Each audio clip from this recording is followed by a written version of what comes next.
नमस्कार दोस्तों, मैं हूं गोपाल राजपूत करन। मेरी दिल्ली मेरी शान की खास मुलाकातों में एक बार फिर आपका स्वागत करता हूं। इस वक्त हम राम रतन अमीर चंद गीता सह शिक्षा वरिष्ठ माध्यमिक विद्यालय के चेयरमैन श्री नरेश अग्रवाल जी से आपकी मुलाकात कराने जा रहे हैं। जानेंगे कि ये स्कूल किस प्रकार कार्य करता है और यहाँ पर शिक्षा कौन सी क्लास से लेकर कौन सी क्लास तक दी जाती है, क्या इस स्कूल की विशेषता। बहुत बहुत स्वागत है मेरी दिल्ली मेरी शान में।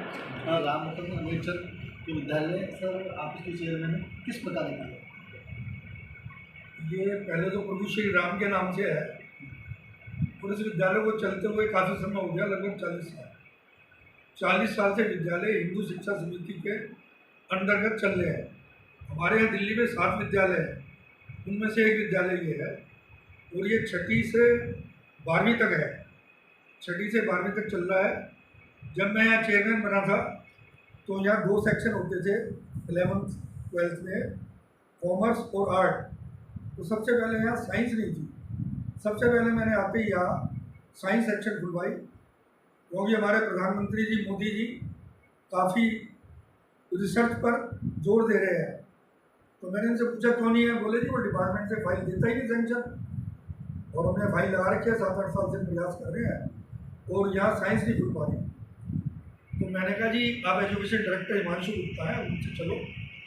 और मैं अपने यहाँ के क्षेत्रीय विधायक अनिल वाजपेयी एमएलए को लेके साथ गया और मैंने उनसे कहा कि मैंने कहा हमारे क्षेत्र में भाई साहब ये स्कूल है, और मैंने हमारे एमएलए ने कहा जो साइंस बच्चे पढ़ना चाहते हैं मैं एडमिशन कराएं, कहाँ कराएं, हमें ये साइंस दो। तो उन्होंने विधायक साहब ने कोशिश कर ये साइंस खुलवा दी और इस साल वो हमारा पहला बैच यहाँ साइंस का भी निकलने जा रहा है। दूसरी बात ये है कि हमारा विद्यालय खाली एजुकेशन को ही नहीं, संस्कार को बहुत महत्व देता है कि विद्यालय का मानव निर्माण, चरित्र निर्माण। कहा जाता है कि जो मॉडल स्कूल है उनके बच्चे ज़्यादा बेहतर होते हैं, और थोड़ा प्रकाश डालेंगे आप किस प्रकार इनसे तुलना करें। मॉडल स्कूल के नाम मॉडल से ही है, लेकिन असली जो पढ़ाई का महत्व है वो लोगों का आदर सत्कार, व्यवहार, कार्यकुशलता, किस तरीके से की जो व्यवहारिक भी होते हैं। हमारे विद्यालय के अंदर एडमिशन के लिए आप देख रहे हो लाइन लगी रहती है, निगम पार्षद। हमारे बच्चे मुकाबला कर पाएंगे उन स्कूलों का जो कहते हैं बहुत महंगी फीस ले रहे हैं। निश्चित रूप से हमारे बच्चे हर क्षेत्र में आगे जा रहे हैं। जो मलखम है, मलखम में स्टेट में अभी उज्जैन गए थे हमारे बच्चे, खेल के ट्रॉफी लाए जीत के। अभी दूसरे में थे खेल मंत्री अनुराग ठाकुर जी आए थे, उन्होंने कॉन्स्टिट्यूशन क्लब में प्रोग्राम किया था। तो हमारे बच्चे खेलों में भी आगे हैं, हमारे बच्चे पढ़ाई में भी आगे हैं।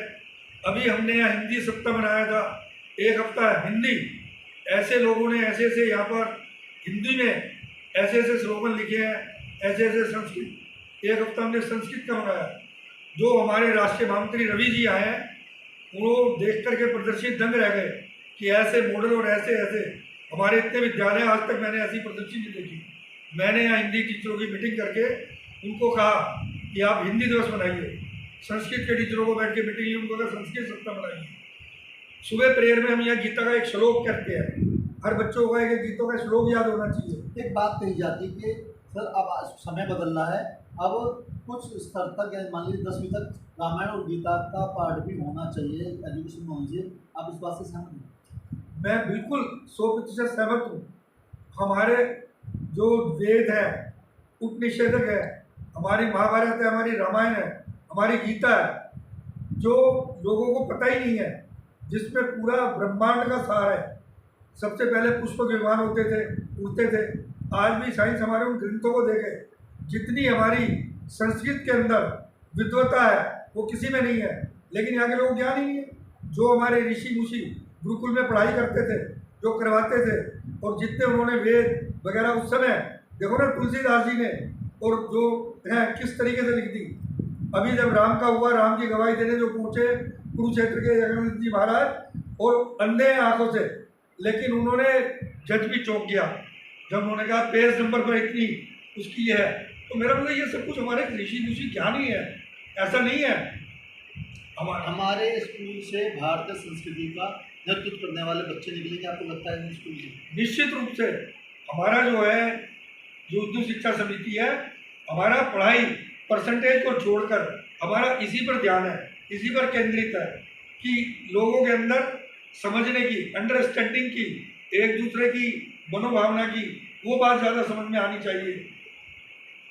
तो ये थे हमारे साथ नरेश अग्रवाल जी। उन्होंने कहा कि शिक्षा का मतलब खाली एकेडमिक एजुकेशन नहीं होता, संस्कारों से भी बात की जाती है। तो सर, आप कुछ परिवर्तन देखते हैं कि जब से नरेश अग्रवाल जी मैंने इस स्कूल में 6th और 7th क्लास यहाँ से करी है, उसके बाद मैं गीतल भारती स्कूल से पढ़ा हूँ। इसका नाम है हिंदू शिक्षा समिति, जो आरएसएस के अंतर्गत चलती है। एक स्कूलों के अंदर बच्चों को एक सिर्फ एजुकेशन देना, उससे कोई हम देश का निर्माण नहीं कर सकते। बच्चा अपना निर्माण कर सकता है, देश का निर्माण नहीं कर सकता।